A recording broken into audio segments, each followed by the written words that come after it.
Good morning and welcome. Namaste. As an artist, someone said, "Why don't you draw what you think?" I said, "I don't think." They said, "Well, why don't you draw what you know, what you experienced?" I said, "I never thought about that before." But it's not going to be any easier drawing or using imagery or pictures than it is using words. But maybe I should attempt to use some of these other options. So let me give it a go.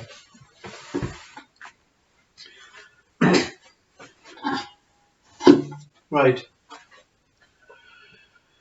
Everything is based around I. I. I appears to have a top and a bottom.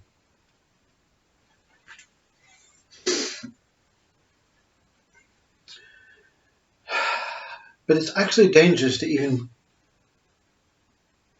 give it sight. I is a mirror.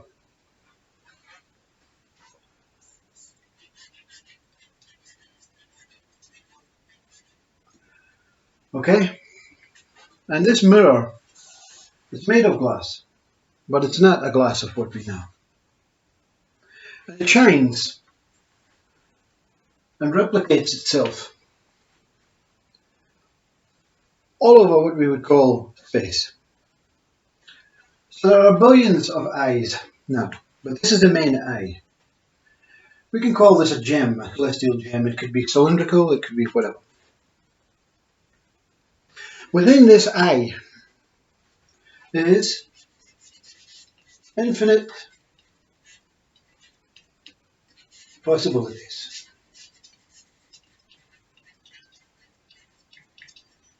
In this eye of infinite possibilities, this mirror reflects both ways, outward and inward. So the infinite possibilities are playing themselves out in this eye, which has not given birth to itself yet. So you could call this heaven or paradise that is already existing in here. And it is now playing itself outwards because of something that we call consciousness. Now, consciousness is that gives everything life.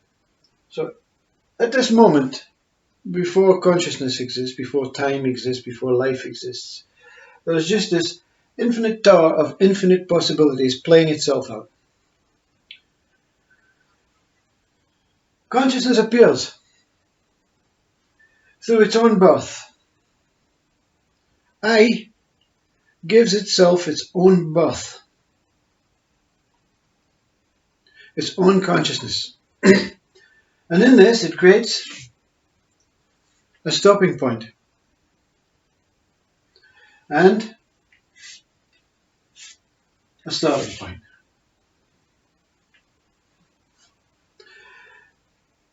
This I now becomes T. It. This is flatline. This is the moment. This is presence. This is a now bound tower. None of these possibilities now can get out of this. It has been closed in. So therefore, the Big Bang theory can come into play and say, if everything is in darkness, if everything is as it is, and then suddenly this consciousness comes in, it closes itself into consciousness, it cannot let itself go out. It cannot lose this infinite possibilities. But being a mirror, consciousness, which is swirling around, gets a preview of what is taking place inside this eye. So consciousness, this light, is now circling around it. Well, the one thing that the speaker does not know is, did this eye give itself consciousness, or did consciousness suddenly appear on the scene? Or was it the Big Bang, this explosion, where darkness closes itself in, consciousness reveals it as outside, as this piercing light coming through? I don't like going into science and all that stuff, because I don't really think the Big Bang is really anything to do with it. So what we have now is consciousness is now witnessing what the possibilities are taking place in there. So I and consciousness have came together, but they're not really born together. They are two things that have interacted. So the mirror of life, the mirror of infinite possibilities, is still going on inside. But it's bound itself up so that this consciousness cannot come in, because it's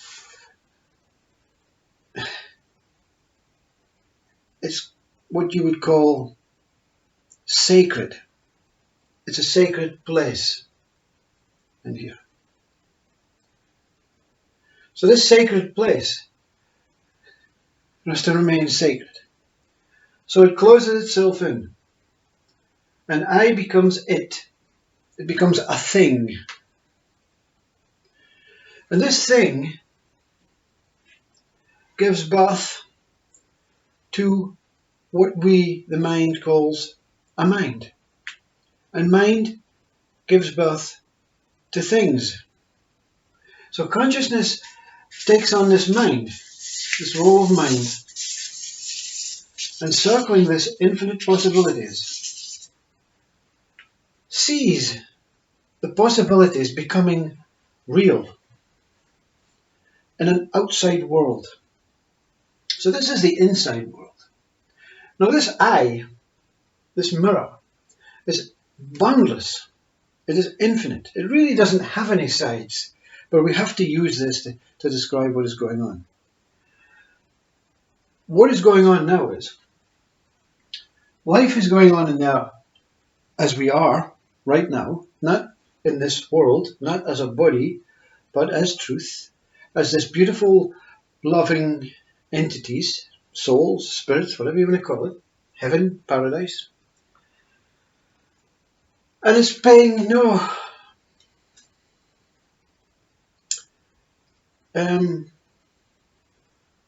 interest in anything outside until consciousness comes. And even when consciousness comes, it's still that what is encased, not paying any interest of what's going on outside. So what consciousness is doing is creating imagery through strands of what it sees.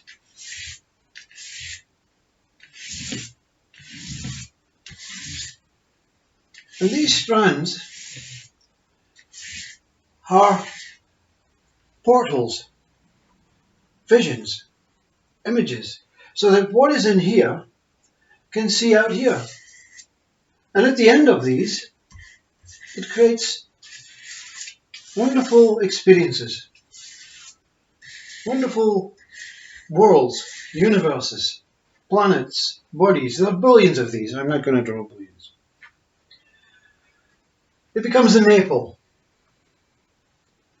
So the ribbons are moving as consciousness. They're all moving. Thousands and billions and millions and trillions of ribbons moving from this now newborn maple. This is your world. You're in here as whatever you are, soul, spirit, witnessing yourself in your world. Within your world, let's take one of these down here. You create your own ribbons, which are replicating this I that is in the middle, like that spider, like that octopus. And these are states of anger, body, emotions, mind, ego, nature, whatever, love. But they're all replicating what is taking place in here. All replicating what is taking place in that place. So very simply, this I that we use, I, is what we are. That's our true place. That's our original place. That's where we're looking from right now. This line, this presence, keeps it from being so spewing out, being so chaotic, because consciousness can now intervene. Consciousness wants to go in to the inside, but it can't. It can only look through the mirror. Now this mirror can see inwards and it can see outwards. It's that dualistic mirror. It's that gem. You can see through the diamond. You can see into the diamond. You can see from inside the diamond out the diamond. It's clear. It's crystal. But there is something that appears to be separating the inside world and the outside world. And this is the body of God. And this is the body of you. The body, that subtle body between the form body and the soul body, this mirror-like body, has an ability to see outward and to see inward.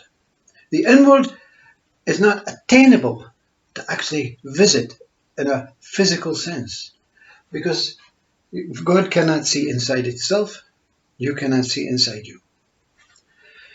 Now, let me go to this side. This whole thing is swirling. Consciousness name is Am. I, stable, Am, moving. God's name is I, but it becomes it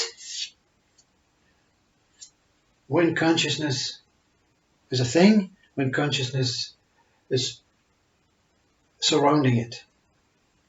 When consciousness leaves God, it will become I again. It will become that free, liberating, infinite possibilities with nothing interfering with what is taking place. So this really is an interference for God, but it's an experience for us, because there's no experience in here. There's just love. Intimate swirling of beautiful, profound nothingness. But a knowing that there's existence within. In the outside, we absolutely know there's an existence outside, because we are outside. We are experiencing. When death arises, all you do is all of this ribbons disappear. And I replicates that I. And there may be one ribbon gone. Now each one of us have ribbons. So this is male, this is female, let's say, hypothetical. This female also has ribbons. And the female entangles this I with that I. And it appears to become one. And they meet all states. So the love of this one connects with the love of this one. But sometimes the ribbons get entangled, and the love of this one entangles with anger. So we don't see eye to eye. And that's basically what this is about. So when you say I, you are ignoring all your ribbons, ignoring all your mind, all your states, all the earth, all everything. You're not even participating. You have no interest, and you're surrendering to your own I. It means that you're now looking. Let's say you have a face here. You're now looking inward to God. And here, when mind is active and you're looking at your ribbons, you're looking outward to the world. Outward to this fictitious world. But it's not fictitious because it is reflecting what it sees in here. It is creating, we are creating an idea that this world has a story, that God has a function, that God has a purpose, that God had methods, that God had practices. But God itself is just God. Brahman, absolute, whatever you want to call it. So the universe, or whatever it is, or space, is full of planets, full of animals, full of nature, full of everything that has been created by this original I. God is beyond I, you see. Beyond means inside. You are inside I, looking outside as I am, and creating a world of I am Graham, the person. And this is I am Janet, the other person. And we are meeting as if we are real. But this meeting is taking place in here, but not as forms, as souls or spirits, but just as love. It's not a very good professional drawing. It's not exactly how it is, but it is how it was revealed to this one. I, on its own, is that whole encompassing God. When we say we become whole, when we say we are dual when we are appearing as anger, appearing as opposites from all these ribbons are seeing each other. So there's dual. There's my anger state looking at the world, my world state looking at the love or nature. Wholeness is when your non-duality is when your ribbons, you're completely in I state. Only I exists. Nothing else in this world, my body, nothing exists. There's only I. I is the only thing that exists. I appear to be I. And beyond non-duality is when you don't appear to be I anymore. There is only I. And that's why we point up to the sky. Because I don't exist. I is there. So you're pointing back to the main I. Beyond the I is the recognition, the true recognition, that you're in that I of God. You are totally in that I at this moment in time, in that I of God. So there we have it. Any questions? Write them down. So, Namaste Om.